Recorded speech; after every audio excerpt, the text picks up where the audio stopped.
Despertando a consciência. Meus amigos, mais uma vez estamos juntos, né? Numa noite de sexta-feira, pouquinho depois das 19h30, hoje por problemas aqui pessoais meus, mas eu estou avaliando aqui, que tem algumas questões que nós precisamos pensar hoje. Nas terças-feiras, nós estudamos a parte científica da saúde e espiritualidade, e dando uma ênfase um pouco maior para nosso corpo, para a função dos nossos órgãos. Eu tenho me cingido e me concentrado em falar muito do sistema glandular, que é um dos 7 sistemas importantes das funções do nosso corpo, e tenho centrado na glândula maestra da nossa problemática, digamos, endocrinológica, quer dizer, da parte dos hormônios, dos nossos hormônios, a glândula maestra, ou seja, a glândula que rege as outras glândulas, que é a tireoide. A tireoide é uma glândula muito importante. Eu tenho me centrado muito nesse estudo e tenho trazido aqui, eu tenha exagerado um pouco em trazer uma série de conhecimentos, vamos dizer assim, do ponto de vista fisiológico, médico, para aqui estes estudos, que não são estudos de grande profundidade, mas são estudos até, de certa forma, superficiais. Talvez eu tenha exagerado um pouco, porque eu recebi algumas críticas, aliás, muito sensatas, dizendo que eu não estava mais falando da parte espiritual, que a parte espiritual estava sendo esquecida. Quer dizer, na realidade, não é a parte espiritual que está sendo esquecida. Na realidade, seria a parte espírita que não está sendo atacada de forma frontal, direta. Mas, de forma indireta, eu sempre estou trazendo aqui as coisas básicas da doutrina espírita, que é também uma ciência, uma filosofia e dado vamos dizer assim, ético-morais, que a gente pode chamar de religiosos. Então seria ciência, filosofia e religião, e que estão ligados com a saúde, porque esse é o tema que nos interessa aqui: espiritualidade e saúde, né? A saúde, a gente já cansou de ver aqui, é um dado extremamente importante, porque a saúde necessita de ser compreendida de forma integral. E saúde integral envolve o corpo físico, o corpo espiritual e o espírito. Quer dizer, podemos dizer corpo, espírito e alma, né? E se não estiver integrado, e isso é uma coisa só, porque isso não é separado. Aliás, a separação didática da vida, das coisas, o que levou, por exemplo, à construção daquilo que se chama hoje especialidade, né, foi criada a partir do conhecimento de René Descartes, o cartesianismo, que é uma filosofia que foi trazida para ajudar a ciência a se libertar do jugo, que era um jugo incrível, muito pesado, da parte religiosa. Nós não falamos aqui de religião, nós falamos aqui de espiritualidade. Há uma diferença, porque a religião é um corpo de doutrina com uma série de regras que devem ser seguidas obrigatoriamente. E a espiritualidade não tem nada obrigatoriamente, tudo é natural e espontâneo, segue-se se quer seguir, se não se quer, não se segue. É uma completa liberdade, que, aliás, é o comportamento do Criador da vida, Deus, nosso Pai, Criador da terra e do céu, né? inteligência suprema, acima de todas as inteligências, e criador, inicialmente, de todas as coisas, né? Então, Deus dá liberdade, Deus não nos obriga a nada, nada somos obrigados. Devemos, sim, aproveitar bem aquilo que ele nos concedeu, que é o livre-arbítrio, quer dizer, a livre vontade, a livre volição para realizarmos isto ou aquilo. Essa é a ideia que temos do Criador. Deus não obriga, Deus não abandona, Deus perdoa, Deus está sempre pronto a nos acolher e a nos receber. Isso está muito bem demonstrado nas lições do Evangelho de Jesus.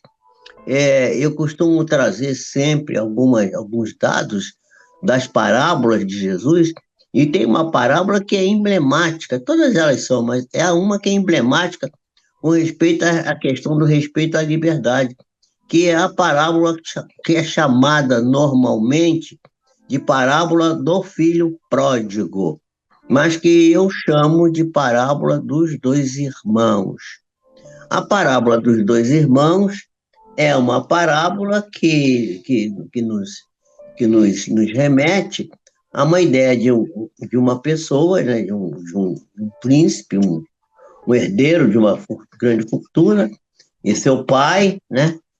Esses dois jovens, dois irmãos, um deles, o mais jovem, pediu para o pai conceder para ele a parte que cabia para ele na fortuna, né? Na fortuna que ele deveria receber. Evidentemente que a gente só recebe fortuna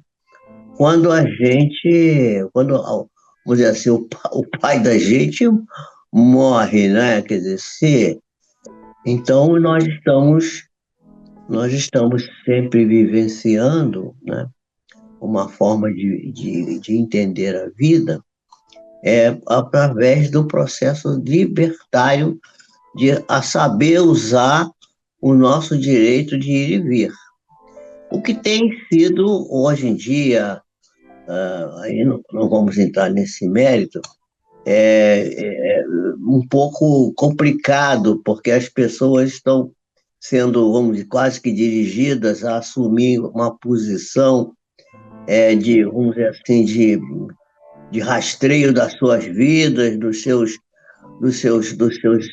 das suas vontades, dos seus interesses, e está se tentando, principalmente governos autoritários, tentar fazer com que as pessoas não possam se utilizar desse direito. Mas esse é um direito divino, o direito de ser livre.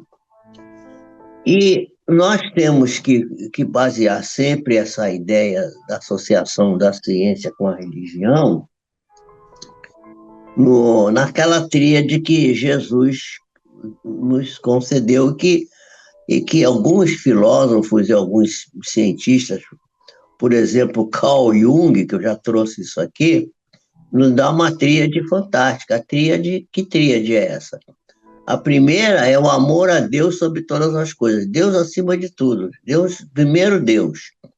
Vamos amar a Deus, né? E você, para amar alguém, para amar outro ente, Deus não é alguém, mas Deus é uma instituição que não sabemos definir bem. Ainda para nós é um mistério, vamos dizer assim, a compreensão do Criador. O Criador é um ente, é uma instituição, algo que não podemos definir. Por isso que Allan Kardec, quando vai perguntar, na pergunta número 1 do Livro dos Espíritos, ele não pergunta quem é Deus, porque quem é a pessoa que? Deus não é uma pessoa.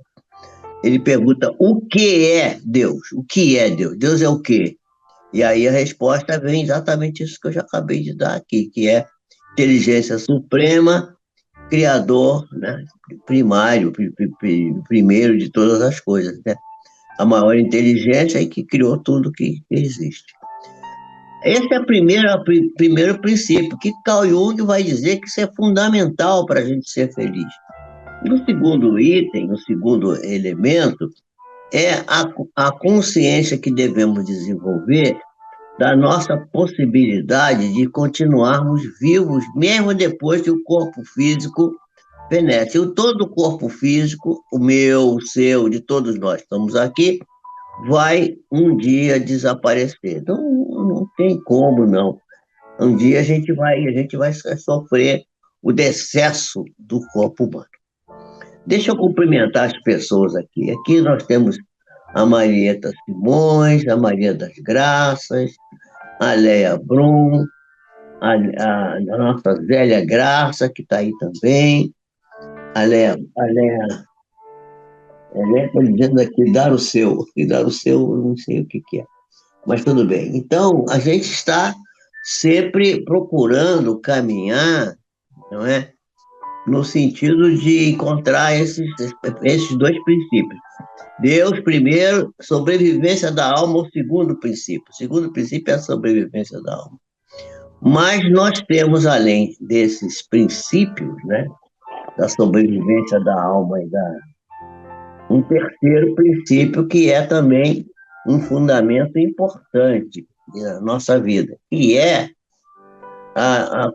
o terceiro princípio, que o terceiro princípio é o princípio que vai nos remeter a compreender que precisamos estar sempre dispostos e preparados para servir, para trazer para os demais que convivem conosco na jornada terrena o apoio necessário para que eles cresçam, para que nós possamos crescer.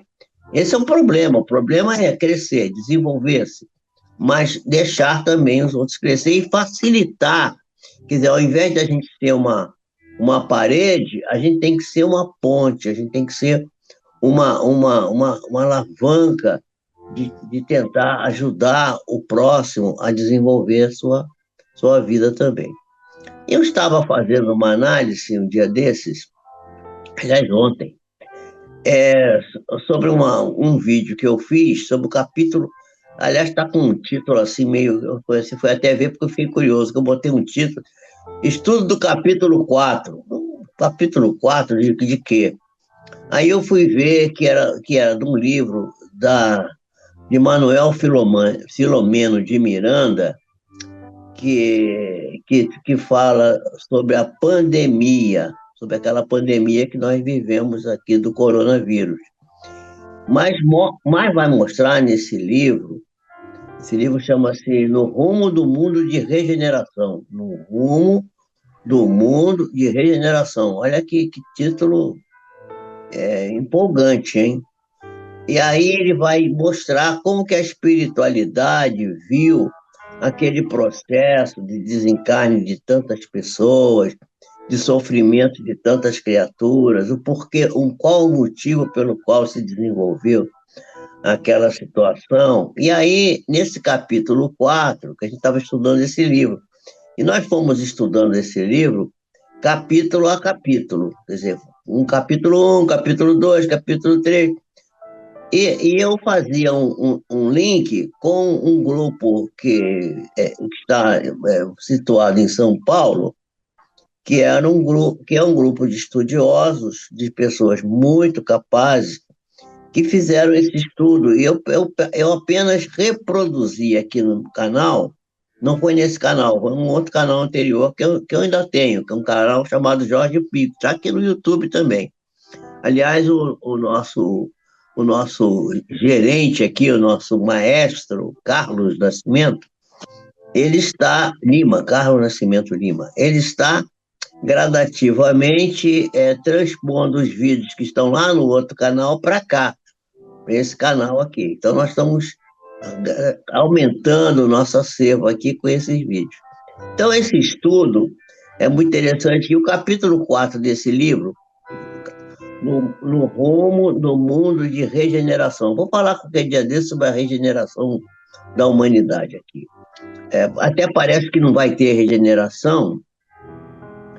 Então, aí, olha só, o Carlos está dizendo aqui, toda quarta-feira ele está postando um vídeo daquele canal lá, aquele canal antigo. E alguma coisa que eu também coloco aqui, a prece que eu faço pelos desencarnados, pelos doentes, que eu não estou fazendo toda semana, mas semana sim, semana não, vem a prece, aí ele coloca também aqui. Então, a gente estava estudando esse capítulo 4 e tem lá, todos os capítulos desse livro são fantásticos. Aliás, os livros espíritas dão uma contribuição para a nossa cultura geral muito grande. É uma coisa incrível. Então, nesse livro, no capítulo 4, o Manuel Filomeno de Miranda vai relatar que 50 espíritos vieram do plano superior para apoiar a humanidade em todas as latitudes aonde fosse necessário. Estavam situados aqui no Brasil, ficaram situados no Rio Grande do Sul, principalmente, né? Por motivos que agora não convém a gente relatar aqui. Mas tudo tem motivo, nada é feito assim aleatoriamente, tudo é planejado. A vida espiritual e a vida física, todo nosso processo evolutivo é um processo hiper, super planejado, bem planejado, com direções, com objetivos muito claros, muito definidos, para que possamos seguir em frente, né? Então, esses objetivos chegou agora aqui a Eleni Pio também, dando boa noite para todos nós. Boa noite. Então vejam só como que isso é interessante. E nesse capítulo 4, então, ele vai falar que esses espíritos se reuniram, escolheram um lugar junto da natureza, debaixo de uma conífera, de uma árvore conífera, uma grande árvore, onde eles iam fazer os seus planejamentos para o atendimento das pessoas. Atendimento não era atendimento médico, vamos dizer assim, material, era atendimento médico material, mas era, sobretudo, atendimento espiritual, não é? Para que as pessoas pudessem ser atendidas da melhor maneira possível, especialmente aquelas que deveriam desencarnar. Aí a pessoa diz assim, pô, mas desencarnar? É, Aí ficou aquela ideia assim, o cara desencarnou porque estava devendo. Não existe isso, gente. Ninguém desencarna porque está devendo. A desencarnação não é uma punição. A desencarnação, a saída do corpo, quando a gente chega já, depois que já cumpriu a sua tarefa por aqui, é uma bênção e é um prêmio que a gente recebe. Hoje mesmo eu recebi a notícia que um cliente meu a filha mandou uma mensagem assim, o senhor fulano de tal, que era o pai dela, ele desencarnou segunda-feira, desencarnou, quer dizer, saiu da carne. Ela usou o termo certo, porque ninguém morre, a pessoa desencarna, a pessoa sai da carne. Aí eu mandei uma mensagem para ela, que a gente sente saudade, a gente sente falta da pessoa, mas a gente não deve ficar desejando pêsames. As pessoas, quando minha mãe desencarnou, olha, meus pêsames, não tem pêsame nenhum. Estava muito bem, minha mãe não morreu, minha mãe saiu do corpo, saiu suavemente, como esse senhor também, pai dessa moça, saiu do corpo. E a esposa dele, ela estava me dizendo que ela recebeu aquilo com muita tranquilidade, porque ele estava ficando demente, pois o cérebro já não conseguia mais suportar vamos dizer assim, a energia do espírito, ele muito inteligente, muito preparado, mas a energia espiritual dele não conseguia se manifestar. E ele, quando ele tinha momentos de lucidez, ele manifestava uma grande tristeza por estar passando por aquela demência, aquela coisa demencial que às vezes a idade provecta nos proporciona. Isso é normal e muita gente, se a gente não tiver cuidado, a tendência é a gente perder a memória, a gente perder o raciocínio lógico, e às vezes fazer manifestações que não são muito agradáveis para os circunstantes, porque vai destoar do processo natural da vida. A gente deve procurar compreender isso. Então, ela estava me explicando essa história. E eu, então, me lembrei, na leitura do livro, que esses espíritos estavam se reunindo debaixo da conífera, né? Que estavam ali para proteger as pessoas, para ajudar, para amparar, para principalmente amparar os que estavam indo para os hospitais, tomar oxigênio, e apavorar todo mundo com muito medo da doença, muito medo do vírus. O terror, o medo, é uma coisa que devemos procurar evitar. Nós vamos falar com o dia desse sobre isso. A gente não deve ter medo de nada, porque se a gente não tiver medo de morrer, que ninguém vai morrer, já ajuda muito, porque, mas eu tenho medo não é de morrer, eu tenho medo de sofrer. Gente, morrer, ou melhor, desencarnar não dói. Quando a pessoa entra na hipóxia, quer dizer, a baixa do oxigênio para sair do corpo, que é o que acontece, porque você quando desencarna, se você não foi queimado vivo inteiro, jogado dentro de uma pira e foi incinerado rapidamente, se você foi incinerado devagar, o seu corpo, né? Você não, mas o seu corpo, você não sente nada, porque o processo de baixa da oxigenação e aumento do gás carbônico anestesia o sistema nervoso. E a dor, para se manifestar verdadeiramente, precisa do corpo físico. Como a pessoa já está desligada do corpo físico, morrer não dói. Quer dizer, desencarnar não dói nada, a pessoa não vai sentir dor, ninguém vai sofrer. Então, não tem, o sofrimento, às vezes, é moral. Por que é o sofrimento moral? Porque a pessoa não seguiu os dítames. Esse que eu acabei de falar. Amar a Deus sobre todas as coisas, ao próximo como a si mesmo. Acreditar na sobrevivência da alma e viver uma vida voltada para ajudar o próximo. Pronto. Se ele tiver isso, ele não vai ter nenhuma dor moral. A dor moral acontece porque a criatura às vezes não segue esses dítames, ela procura escapar disso. E aí isso é muito ruim. Então, o processo nosso, o processo evolutivo, ele exige de nós uma série de cuidados, especialmente com a nossa saúde como um todo, saúde plena, saúde espiritual, saúde emocional, saúde do sistema nervoso autônomo, do sistema nervoso central, saúde das células físicas, do corpo como um todo. E saúde, vamos dizer assim, espiritual, moral, né? Essas saúdes, elas são muito, muito, muito. São uma coisa só. Saúde é uma coisa só. Né?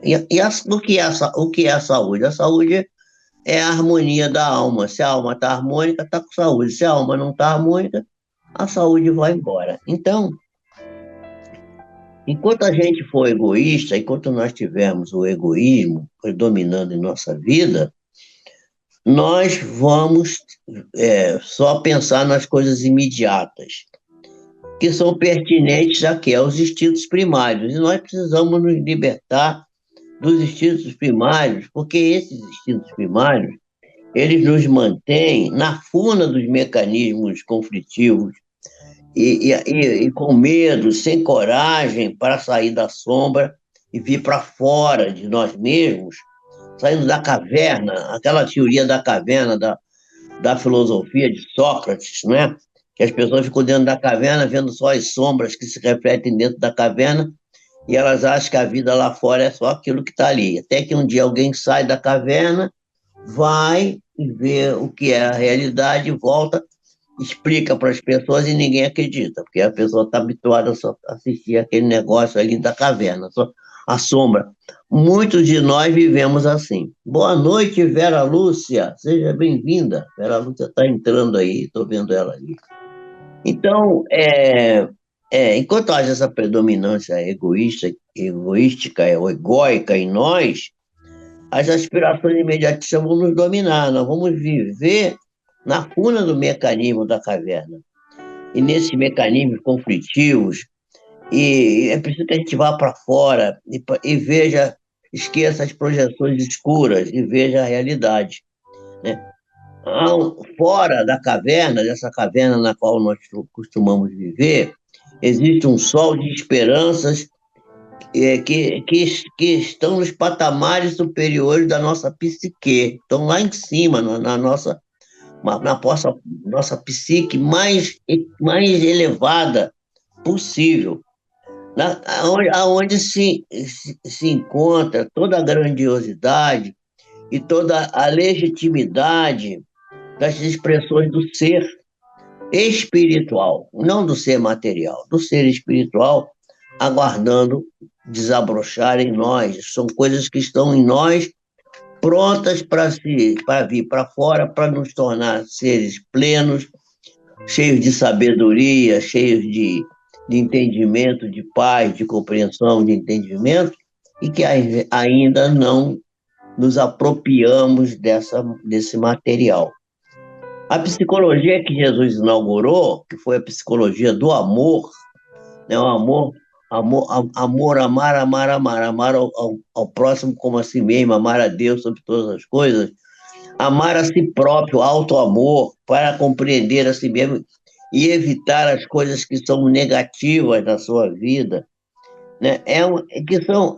Essa psicologia, ela é possuidora dos imprescindíveis tesouros de sublimação dos impulsos materiais que ainda dominam a nossa vida, impulsos primitivos, né? A raiva, a ira, as coisas mais assim primitivas que ainda dominam a nós próprios. E é preciso que a gente consiga abandonar os grilhões de ferro que ainda nos prende nas experiências ancestrais, que foram necessárias, foi necessário que a gente passasse por isso, mas é preciso que a gente faça um crescimento interior, porque essas situações primitivas, primárias, as quais vivemos nesse processo evolutivo lá atrás do nosso processo evolutivo, elas são, vamos dizer assim, experiências perturbadoras, e elas ainda permanecem ainda um pouco em nós. Muitos de nós temos essas vivências. E essas vivências, elas atrasam o nosso processo evolutivo. Nós precisamos nos libertar. E aí, daí a gente falar aqui que a gente precisa despertar a consciência. Então, despertando a consciência. O que é despertando a consciência? É tornando o ser consciente, se apropriando da sua realidade imortal e trabalhando com alegria, procurando limar as arestas do seu comportamento, do personalismo, do egoísmo, mediante uma natural substituição dessas primitividades, né? Pelo altruísmo, pela generosidade, pelo serviço de engrandecimento moral da própria pessoa e dos demais que vivem ao redor de nós, né? O que faz com que o Evangelho, na sua proposta mais eloquente, mais vibrante, né, nos leve ao autodescobrimento, que é uma viagem interior, é uma viagem para dentro de nós, buscando o quê? A realidade que está dentro de nós e buscando ao Criador, que é a unidade na qual devemos nos filiar, né? Então, quando a gente começa a fazer esse trabalho de busca dessa identidade, dessa nova identidade, a gente vai conseguindo devagarinho superar o ego vai sendo superado. E a gente vai ver que uma satisfação imensa vai invadir o nosso ser e a gente vai se sentir mais livre, com mais grandiosos desafios, cada vez desafios maiores, porque são guiados pela abnegação, quer dizer, a negação de si mesmo para atender mais aos demais. O devotamento às causas nobres, ao humanitarismo, que é uma coisa importante que devemos fazer, buscar a ciência, buscar o conhecimento científico, buscar o conhecimento da religião, da arte e das tecnologias, que também são importantes para o nosso desenvolvimento como ser espiritual. Sempre tendo em vista os demais, as outras criaturas. Porque é a questão, por exemplo, do dever. O que é o dever? O dever é aquela busca de você satisfazer as suas próprias necessidades, mas sempre vendo que essas necessidades que você busca satisfazer são também as necessidades dos demais seres que pelos quais você tem compromisso de vida, né? E sem abandonar seus próprios interesses, seus próprios anseios de continuar cada vez mais harmonizado consigo mesmo, né? Então, quando a gente inicia essa tarefa, essa busca de melhorar, de ser um pouco mais resiliente, mais construtivo, amando a Deus, entendendo a sobrevivência como uma realidade e trabalhando em prol dos demais, né? A gente vai verificar que agora ou mais tarde a gente vai ver que essa realidade é intransferível. Você vai fazer isso agora ou vai ter um momento que você vai ser compelido a fazer. Então, quanto mais cedo a gente fizer, mais fácil será. E a gente vai ver que isso não causa nenhum trauma, não há manifestação de conflito nenhum. A gente não vai ter problema, não vai, porque o sentimento de amor que inunda todo o campo dos sentimentos que vamos expressar quando a gente se libertar do ego, e os pensamentos elevados que vamos começar a elaborar, propondo sempre uma ação de desprendimento dos impulsos atávicos do passado que nos escravizava, nós vamos sentir uma grande felicidade, um grande júbilo na nossa alma. A nossa alma vai se rejubilar de maneira impressionante. Nós não temos nem noção do que vai acontecer com a gente. Então, a gente tem que se conscientizar que todo esforço, toda ascensão, melhor dizendo, todo progresso, toda elevação exige esforço, né? E que a gente vai sendo compensado pelas as alegrias das conquistas que vamos amealhando, que vamos incorporando no nosso eu, e que diz respeito à superação do ego, né? Entendendo-se como necessária a manifestação do self. O self é o ser espiritual. E o ego é a manifestação do ser material, daquilo que nos prende ainda às coisas atávicas, às coisas primitivas. A gente vai verificar que, por ação da vontade, dos sentimentos, dos pensamentos elevados, que é a energia mental, a gente vai verificar que, embora isso seja às vezes bastante difícil, né, vai tornar-se muito relevante o nosso progresso, porquanto a permanência no estágio de instinto, que a gente só instintivo, bateu, levou e tal, aquela coisa mais assim do instinto, apenas produz aflição, dor, doença, que são que não são compensadas, nem são transformadas em bem-estar. A gente pensa que é, mas não é. Como ocorre, por exemplo, quando a gente conquista a grande coisa que é o conhecimento do si mesmo. O que é conhecimento de si mesmo? Que a gente passa a entender a gente num todo, a gente faz a viagem para dentro e lá no nosso ser mais profundo nós vamos encontrar a realidade da vida, vamos encontrar o próprio Deus, a unidade, né? À medida que a pessoa se desenvolve moralmente, mais ela vai ficando espiritualizada, vai modificando, inclusive, a constituição das suas moléculas, o seu corpo, as suas doenças vão sendo mudadas, vão sendo curadas.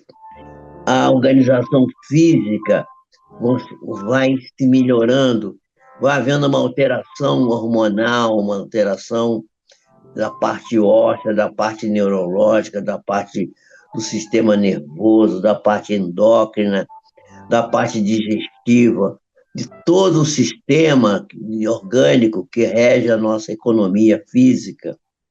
E aí nós vamos ver que as emoções sutis que vão se desenvolvendo em nós vão trabalhando as nossas células e vão criando uma organização de saúde mais precisa, que se põe a elaborar equipamentos de acordo com os novos impulsos que você gera em você mesmo.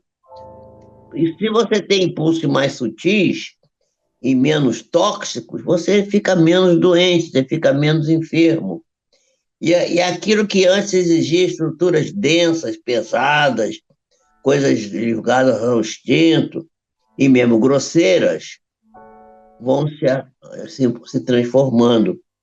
E aí a gente vai ver que a nossa indumentária, o nosso corpo, vai se transformar num novo ser, que agora não está mais preso no egoísmo, na condição egóica, que agora está na condição mais espiritual, mais aberto ao self, a parte espiritual, e superando esse ego que é muito dominador quando a gente ainda está preso nessas experiências transatas, nas experiências menos sutis da vida primitiva, que ainda regem um grande número de nossos irmãos em humanidade.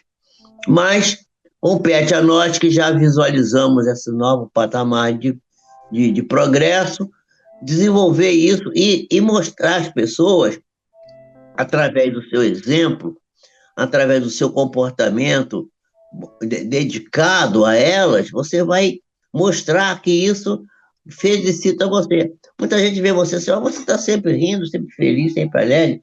Por que você está assim? Porque eu estou bem, eu não tenho problema. Qual é o problema que eu tenho? Ah, mas falta dinheiro? Falta. Mas e daí? Qual é o problema? Falta para todo mundo. É só quem está se locupletando do erário público aí que está cheio de dinheiro. Mas também não está feliz, não. Não tá, não sei se nem está com saúde. Mas se você está caminhando com equilíbrio, com harmonia, você está cheio de saúde, está cheio de boa vontade, está alegre, feliz, sorridente, a sua vida está caminhando bem, você não tem nada de que se queixar. Boa noite para vocês, fiquem com Deus. O Senhor, do Criador do céu e da terra, causa primeira de todas as coisas, inteligência suprema da vida, possa abençoar a cada um daqueles que se encontram aqui e aqueles que não se encontram aqui, mas que tiveram vontade de vir, não puderam, ou não quiseram, ou estão envolvidos por outros interesses, tudo bem. Cada um com a sua. E quem puder participar aqui conosco, dar like, assinar o canal, compartilhar os nossos vídeos com alguém, chamar as pessoas amigas, as pessoas da família para vir assistir conosco. Eu acho que isso aqui pode ajudar muita gente a se sentir melhor. Eu fico pensando que seria muito bom que mais gente estivesse conosco aqui. E eu sei que tem muita gente que assiste, mas que não bota o nome aqui. Tem. Eu encontro pessoas, às vezes, na rua que. Eu vi sua palestra, sua live e tal. Tudo bem. Mas vamos fazer com que as pessoas, com esse grupinho aqui, fiel, que está sempre conosco aqui, vamos trazer essas pessoas para junto de nós. Nós estaremos, assim, trabalhando no terceiro item dessa coisa da felicidade. A Deus, sobrevivência e serviço ao próximo. O serviço ao próximo pode ser através desses ensinamentos que nós estamos programando aqui. Terça-feira nós voltamos a falar de coisas da ciência, bem simplesinho. Vou falar bem simplesinho, bem chão, para as pessoas entenderem e começarem a se cuidar melhor, tá? Uma boa noite, fiquem com Deus. Eu espero que tenha atendido hoje ao reclamo daqueles assim, você não está falando mais da espiritualidade. Isso que eu te falei hoje aqui é só espiritualidade, meus amigos, e saúde, porque uma coisa está ligada com a outra. Fiquem com Deus.